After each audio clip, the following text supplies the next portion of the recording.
thank God once more for another opportunity to be standing in the presence of the children of God. Hallelujah. Amen. I also count it a privilege for to be talking about the word of God to very many people that are watching me even right now. And I pray that the word of God will have meaningful impact in our lives. In the name of Jesus. Amen. We have meaningful impact in our life. In the name Amen. children of God, the Bible passage we are going to take today, I just wanted to write it down. I will read it from here. Praise God. Hallelujah. I'm taking the word of God from the book of Acts of Apostles. Acts of Apostles. Praise God. Hallelujah. Praise God. Acts of Apostles, chapter 14. Amen. Chapter 14. And I will take it from verse. Let me take it from verse 8. Praise God. Praise the Lord. Hallelujah. Or let me take it from verse 7. Acts of Apostles, chapter 14. I will take it from verse 7. Glory to God.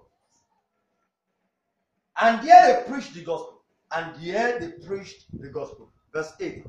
And there sat a certain man at Lystra, impotent in his feet, being a cripple from his mother's womb, who never had walked. In verse 9. The same heard Paul speak, who steadfastly beholding him, and perceiving that he had faith to be healed. Praise God. Hallelujah. Verse 10. Said with a loud voice, stand upright on your feet, and he lived and walked. Before I go further, praise God. This was a story of Paul, and we have Peter and some children of God. Praise the Lord. Hallelujah. They went to Lystra and they were preaching the gospel. What were they preaching? The gospel.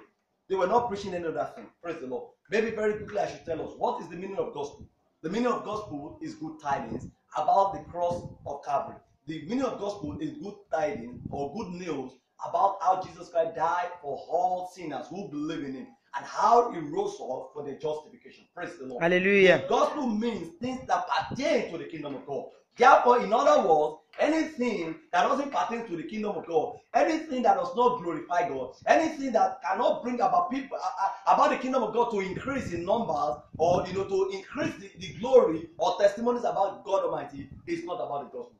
Maybe I should say in other words that when we preach about people to just have money, to have cars, to just build houses, to buy jets, whatever material things you can think of, and we are talking about that from time to time, maybe linking the name of Jesus into it or something, it's not about the gospel. How do I know? Jesus tells us in the book of Matthew chapter 6 verse 3 to seek first the kingdom of God and his righteousness. Then he says, then every other thing shall be added unto you. In other words, when you are preaching the additional things, it's not about the gospel of the kingdom of God. Amen. Amen. So they heard Paul, they heard Peter, they heard the apostles, they preached the gospel. And the Bible says there was a man who had never walked in his life. Praise God. Hallelujah. He had never walked, he was born lame, he was crippled in his feet. When somebody had not walked, you call that person a lame person. Praise the Lord. Hallelujah. I pray in the name of Jesus. Power that has not caused you to walk since you have been given birth to life.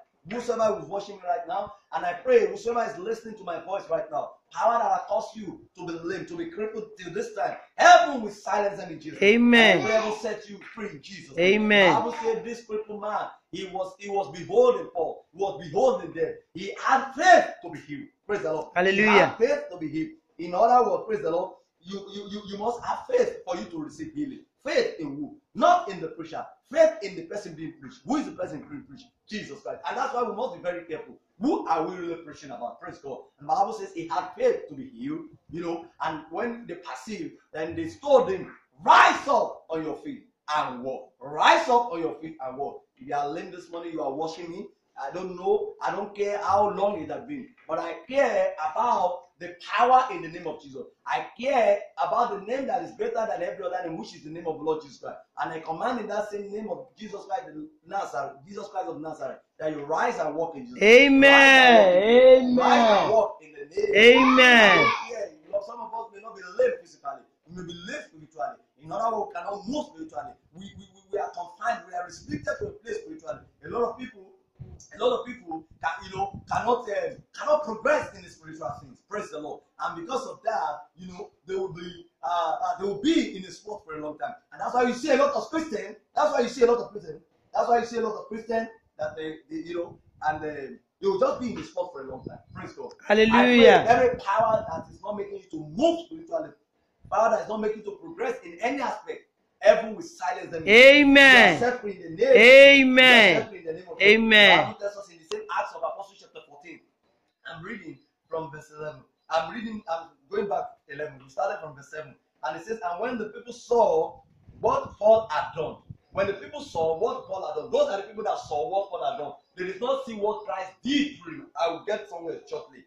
And the Bible said they lifted up their voices, saying in the speech of Lycaonia, the gods are come down to us in the likeness of men. When the people saw what Paul had done, and the Bible said they said it in that language, Lycaonian speech, in that language, that gods are come down unto them. And what happened after that? In verse 13, and they called Barnabas Jupiter. They gave Barnabas a name, Jupiter, one of the names of their gods, and Paul Mercurius. They called Paul Mercurius because he was the chief speaker. It was, I think, from the gospel they were preaching, it was Paul that was, at the forefront. It was Paul that was the chief speaker. Praise the Lord. Barnabas was also there with them. I, of course, believe some other apostles were there with them. Praise the Lord. Hallelujah. And the Bible said when they saw what happened, what did they see that they happened? What did they see they happened? What did they see that they happened? Bible says that what? When they saw what they happened, that they gave them names. Those are the names of their god. One was called Jupiter, the other was called Mercurius. Praise the Lord. And the Bible tells us that what? That was the name they gave to them. In verse 13, then the sheep of Jupiter, the priest of Jupiter, which was before their city, brought oxen and garlands unto the gates, and would have done sacrifice with the people. In verse 14, which when the apostles, Barnabas and Paul, heard of, they rent their clothes and ran in among the people, crying out, in verse 15, and saying, sirs, why do you these things? We also are men of like passions with you. We also are men of like passions with you, and preach unto you that you should turn from these vanities unto the living God, which made heaven and earth and the sea and all things that are therein. Maybe we are not getting the story I'm reading at all. It was a case where Paul, Peter, and some apostles, they were preaching, praise the Lord, they were preaching the gospel of the kingdom of God. And in the course of it, there was a layman there that, of course, God took glory from it. In other words, God allowed Peter and Paul, Barnabas, Paul, to be able to carry out that miracles. That layman stood up to his feet and he walked. And the people were like, hey, gods have come down from heaven unto us. And because of that, they said, you know what, you Barnabas, we are going to call you Jupiter. You Paul, we are going to call you Mercurius. Those were one of the names of their gods. Gods in this sense means smaller god. All these idols we were worshiping. And you know what happened? The chief priest, before the city, he now came with oxen. He came with sheep. He came with animals to offer sacrifices. Why? Because they saw the miracle that happened, that God did through Paul. They didn't know that it was God of heaven, the God of Abraham, Isaac, and Israel that did it. Hallelujah. Amen. They didn't know it was the living God that did it. But they just saw that, oh, gods have come down to us. And because of that, they wanted to sacrifice of them. But you know what happened? What the apostles did? When they heard, because God has used us to raise somebody who was lame, who could not walk, and is now walking. You don't want to start worshiping us? You don't want to start sacrificing unto us? They tore their cloth. They started telling, hey, give me, buy me, I hear me. Bible did not tell us what they were saying. But of course, they were not feeling happy. For somebody to tell his God, oh, you think when it just happened, they just say, why are you doing this? Why are you giving me blame? Let me just tear my cloth. Immediately they saw that, wait a minute, there was a chief priest from the city before them. And that one was a priest to Jupiter, one of the gods, the name which they have given Barnabas. Praise the Lord. And when the person came, and Paul and Barnabas and people there, the apostles, they saw this, they were very annoyed and sad, and they tore their clothes. And they were saying, hey, why do you want to do this thing? Please don't sacrifice unto us. We are men of like passion. I would like to talk a little bit on that statement. We are men of like passions. Praise the Lord. Hallelujah. Before I go further, let me quickly take something in John chapter 3 verse 30. And I will dig deep in that scripture. I want us to pay attention, please. In John chapter 3 verse 30, he said he must decrease, he must increase rather, and I must increase. That was John speaking. But let me just read it to our hand. Praise the Lord. Hallelujah. In John chapter 3 and verse 30, he says, he must increase, but I must decrease. John chapter 3 verse 30. He must increase, I must decrease. The topic this morning is he must increase. Jesus must increase, and I must decrease. Now, very quickly back to that story. Peter, Paul, Barnabas, they tore their clothes because those people wanted to start worshiping them. In other words, those people saw them as God. In other words, they are not even seeing God of Abraham, Isaac, and Israel. They are not seeing the God of the universe. They were only seeing Peter, they were only seeing Paul and Barnabas. Amen. Amen. And they made a statement. Please don't do these things. Don't sacrifice unto us. We are men of light passion. You know the meaning of men of light passion. In other words, the same way you feel hungry, we also will feel hungry. The same way you feel thirsty, we also will feel thirsty. Hallelujah. Amen. The same way as a man, does what needs to be done with a wife, with his wife at home, it's the same way we are also doing. The same way that you feel tired as a person when you have walked a long distance or you have done a lot of work, it's the same way we feel tired. What can we pick from them? The apostles need to start telling them not to think of them beyond ordinary human beings. What do we have in the body of Christ these days? You see somebody because God has used the person to heal somebody. The person now begins to preach about himself. Everything the person is saying is directing the attention of the church and the viewers to himself. Oh, in our church last week, somebody was blind. He came and I prayed for him. The person has received healing. He can now see. Oh, sometime last week, I met somebody who was having a problem. I prayed for him. The person, not to the glory of God. They will not direct all those stories to the glory of God, to increase Jesus. But what we see in the body of Christ these days, we have a lot of so-called ministers and men of God that everything they are preaching about is such that you will not be looking at it. Man, you know, meaning that the man is very hot.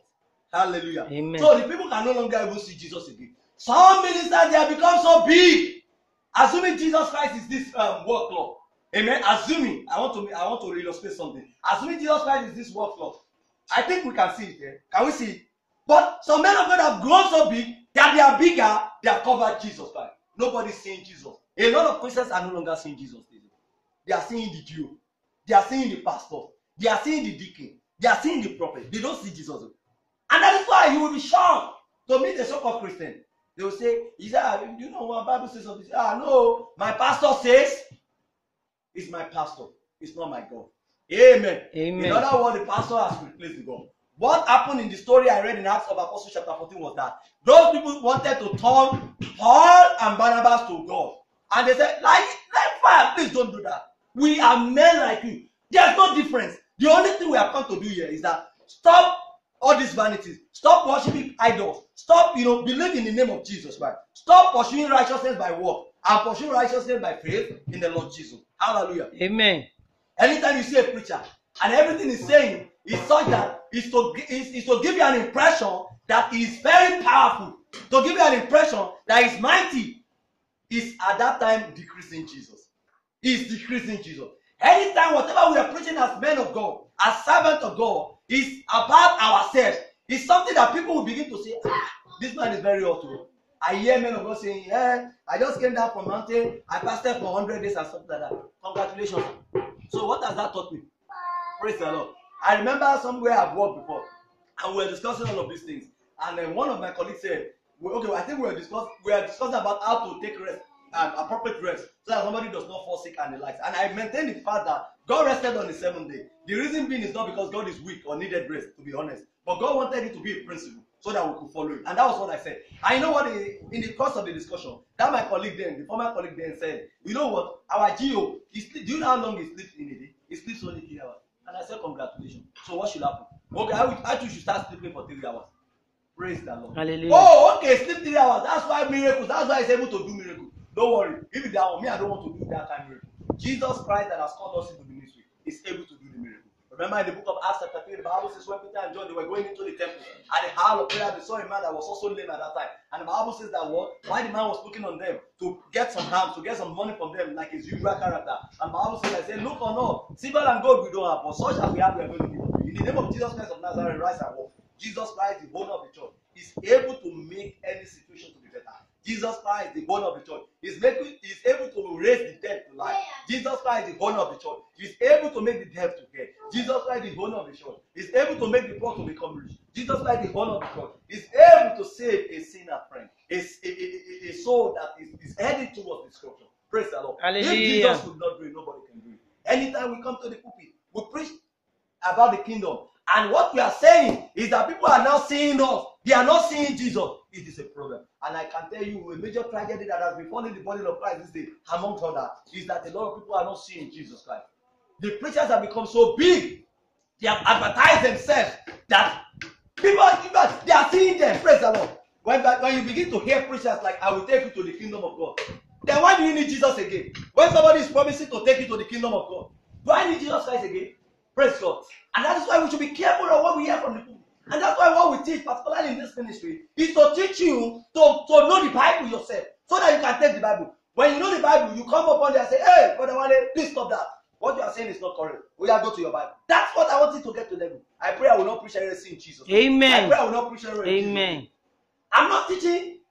We are not in a ministry that we want people. I don't want to be the only one that knows the Bible. Amen. I don't want the only one that knows how to divide the Bible. The Bible says we should study to show ourselves approved unto God. A workman that needs not to be ashamed, that is rightly dividing the word of truth. Praise the Lord. Hallelujah. So I don't want to be the only person that knows how to divide the word of truth. Amen. Amen. That's what some people do. They want to be the only one. Praise the Lord. And Hallelujah. that's why in the scripture, there will be some scripture they will not bring up to you. There will be some scripture they will not bring up to you. There will be some scripture they will not bring up to you. Because they know if they bring up to you, how do they explain it? I was discussing with my wife one day. I said, why is it? They cannot even go to this scripture and preach it. My wife said, they will preach it. They will only water it down. They will only twist it, and they will be, if the scripture is saying A, they will be saying B. Praise the Lord. Am I here to talk about preachers? No, I'm here to talk about errors. Things we preach or we think we do in the body of Christ that is not promoting the kingdom of God. That is not promoting Jesus, but it's just promoting our own personality. He's promoting us to be famous for people to know us. Some of the times when people share some tracts to me, there's a particular denomination, I'm not talking about the name, because I want to talk about the thing that is not proper there. And in the tract they will share, they will put testimony. I love testimony. The Bible says, testimonies is good for the for the kingdom of God. The Bible says they overcome by the blood of the Lamb and by the word of their testimony. Praise God. But now when they now put the testimonies, all the testimonies they put there, they will say, in this church, this is where God healed, this is where God raised the dead, this is where God does it or not. So you are giving the impression that if it's not that church denomination, it cannot be in another place. That is not Christianity. Praise the Lord. Hallelujah. When I preach in the public, I tell people after they have given their life, after I've said the prayer of salvation, I advise them to pray to the Holy Spirit to direct them to the church they are going to worship. Praise the Lord. Hallelujah. Because it's even dangerous these days to just go to any church anyway. And you know what I tell them? I don't preach about church. I preach about Christ, the only Jesus Christ, the truth that sets free. Praise God. Hallelujah. I can't recall I ever mentioned the name of the ministry. Praise the Lord. Hallelujah. Maybe of last time I was just telling them they can go to the YouTube and search some of our sermons to listen to, not to come to the church. Praise the Lord. Hallelujah. You are attending church denomination, does not mean you can't listen to another preacher. The only thing that you must know how to divide the word of truth. So whatever the person is saying, you're also checking with your Bible. Hallelujah. Amen. Barnabas and Paul, they were very annoyed. They said that what? Jesus Christ must increase and they must decrease. John chapter 3 verse 30.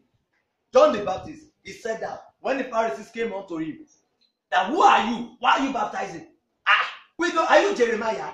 Are you Elijah? He said, no. I am the voice of him that cries in the wilderness. Prepare the way of the Lord and make his path straight. Are we preparing the way of the Lord? Are we bringing people to the kingdom of God? Are we not bringing people to our own personal empire? I'm very sure if it were the present days apostles, some of the present days apostles, that God used to do the miracle that Barnabas and Paul they did from the story of Acts of Apostles chapter 14, they would have said, don't you know, I fast every day in the week. Don't you know, I always go to prayer mountain every day. Don't you know, I do this. So that people will now begin to shift attention to them. So people want to be like them, not like Jesus Christ. What Paul and Barnabas first did was that to first humble themselves, to ridicule themselves, to turn themselves to nothing, so that Jesus can be something. The problem why Jesus is nothing this day in the churches is because we don't preach more of Jesus Christ. We go to the church and say, last week we preach about ourselves. Kingdom of God is not about a person. It's not about a preacher. Of course, it's about a person, and that's Jesus Christ, but not our own person. Praise God. Hallelujah. Anytime we begin to say things that people will begin to respect us and disrespect Jesus is wrong. How do people disrespect Jesus? When a pastor is saying something and it's contradicting what Jesus has done or has said, is disrespecting Jesus. Hallelujah.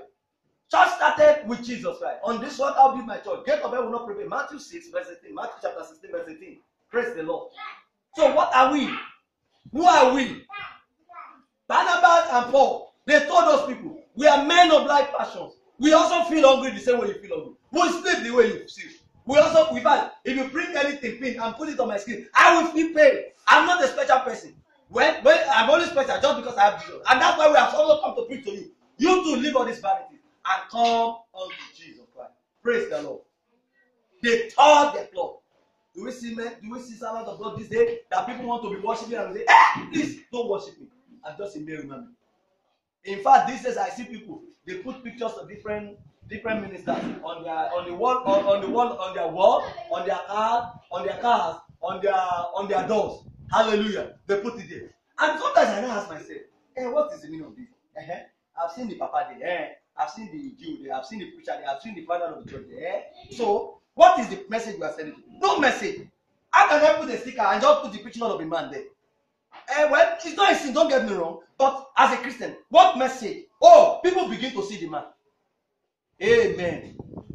Not that you put a sticker, Jesus loves you. Not that you put a sticker that Jesus is a friend of a sinner. Not that you put a sticker, Jesus saves, Jesus can heal. It should be about Jesus. Why should somebody put a picture of a man on his car, on the door of his house, and think everything is fine? Okay, we are preaching denomination, not Jesus Christ. Brothers and sisters, those of you watching me online, I come to you in the name of the Lord and with the word of God. That every time that we are preaching, if we are preachers, that we are preaching, let's be mindful that whatever we are saying is for people to be directed to Jesus Christ and not to ourselves. If we preach and at the end of the day, people begin to come and worship us and begin to roll on the floor for us, it is a disaster.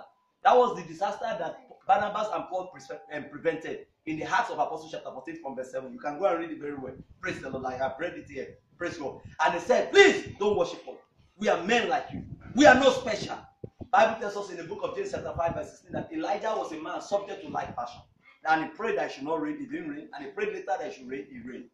All these men of God, all these early prophets, all these early Jews, Peter, Paul, James, Philip, and the likes, praise the Lord. They were men of like passion. How do we get to the body of Christ these days? And we look at some men of God as like they are untouchable. In fact, Peter, they tore their clothes so that they can even see their nakedness. And see that, naked I came into the world, naked I'm going to go. They didn't make themselves of any big deal. But these days we have men of God, you think, no, they are so holy. If they say something wrong in the school, sorry sir, with respect to, please mind, take note, with respect, sorry sir, you said it, but what I'm seeing is different. Can you explain for that? Oh, touch no man anointed. Who is the anointed? Praise the Lord. The erroneous scripture we use most of the time, touch no man anointed, do my progress no harm. You see in 1 Chronicles chapter 16 verse 22. What happened was that King Saul at that time wanted to kill David at all costs. Because David, people were singing praises of David. Because David won a lot of battles. And of course he fought Goliath. Praise the Lord. And because of that, Saul was jealous of them, was feeling jealous of David. Praise the Lord. And most of the time, God always gave what's the name? David an opportunity to be able to kill Saul. But David will never want to harm Saul. Because he felt he was God anointed. Because God anointed him as a king over his spirit. Praise God. And but you know one thing, David never knew that the spirit of God has departed from Saul since the day Saul disobeyed God. After Saul did what God never wanted him to do. Praise the Lord. When God told him obedience is better than sacrifice, and to hearken than the fat of ram. In the book of 1 Samuel chapter 15 verse 22. Praise the Lord. So David never knew that even God's spirit has departed from Saul, and an evil spirit came from the Lord that was troubling Saul. But in any case, David never knew even Saul was not God's anointed. And secondly, the touching David was saying was that David did not want to kill him. He didn't want to attack him physically. So what is the meaning of touch not my anointed? When a man of God says something that is contrary to the scripture, it's not that you are touching his anointed, right? It's only when you are going there to attack him physically or you are abusing him, see his head, or all this abusive language. If it's about the word of God, there's nothing abuse there. The Bible says that in the book of Acts chapter 17, that the Berean Christians, after they have departed from Paul, they go and search the scripture to see whether what Paul was teaching them was right or not. When did we get to the level that we cannot talk about a preacher that is not doing things in the appropriate way? How will the church of God grow? You now see people saying, you are attacking the body of Christ. You are an antichrist. I would say you are even the one attacking the body of Christ. You don't want the church of God to grow. How can church A be preaching something? Church B preaching another thing. Church C preaching another thing. From the same Bible. And you want unbelievers to join the body of Christ. Are we serious at all? I pray God will give us understanding. I say God will give us understanding. Amen. In the name of Jesus. Amen. We need to have a very proper view when we are doing the work of God. That Jesus Christ must always increase. And we must decrease. Anytime we come to the pulpit, tell people that thank God, I'm a useless person. No, I'm just useful because God has called me to come and do an assignment. I'm like you. So this is what God has sent me. Open your Bible to this, then you tell people. But when you begin to tell people that because you do this, because you do that, that's why God is using you to do miracles or whatever it is you are doing, then there is a problem. People begin to shift focus from Jesus, right? The only author and finisher of our faith. The Bible tells us in Hebrews chapter 12 that we should keep looking up unto Jesus, the author and the finisher of our faith. The Bible says, who, for the joy that was set before him, he endured the cross, he despised the shame. And the Bible tells us that now he's seated at the right hand of God. What's he doing there? He's advocating for you and I. He's interceding for you and I. For true believers, people that have accepted Jesus Christ as the Lord and Savior, people that believe Jesus Christ is the only way, the truth, and life, and that no man comes unto the Father except by him. That is John chapter 14, verse 6. Praise the Lord. This morning, I'm telling us that what? Jesus must increase and I must decrease. Jesus must increase and every preacher must decrease. What is the meaning of that? When a preacher increases himself, you are decreasing Jesus. Praise the Lord.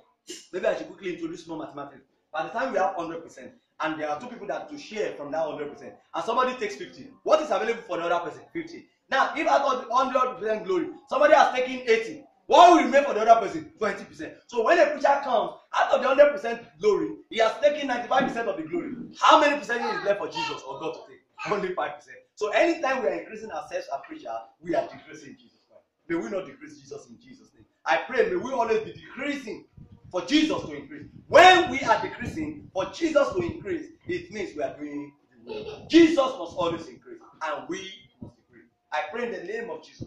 Every power that wants us to be shifting attention of people or listeners or people that God wants to save, power that wants us to shift the attention from Jesus Christ and shift the attention to something else, God will destroy those power in Jesus' name. Every power that is making preachers to be preaching about their whole empire, every power making preachers to be preaching about their whole kingdom, not Jesus' kingdom, heaven will silence those power in Jesus' name. And I pray for preachers and ministers in the body of Christ that the grace to do it God's way, to do it in a Jesus Christ-like way, heaven will give unto them in Jesus' name. Do not do it on our own in Jesus' name. I pray the gate of hell will not prevail over the body of Christ in Jesus' name. I pray we preachers, Lord, we will not be full of ourselves in Jesus' name. I pray we will always decrease ourselves so that Jesus can increase. We always tell people we are nothing, but Jesus is something. We always tell people that without God, we can do nothing. Praise the Lord. Jesus must increase and we must decrease. And God will help us in the name of Jesus. Till I come your way next time, remain blessed in Jesus.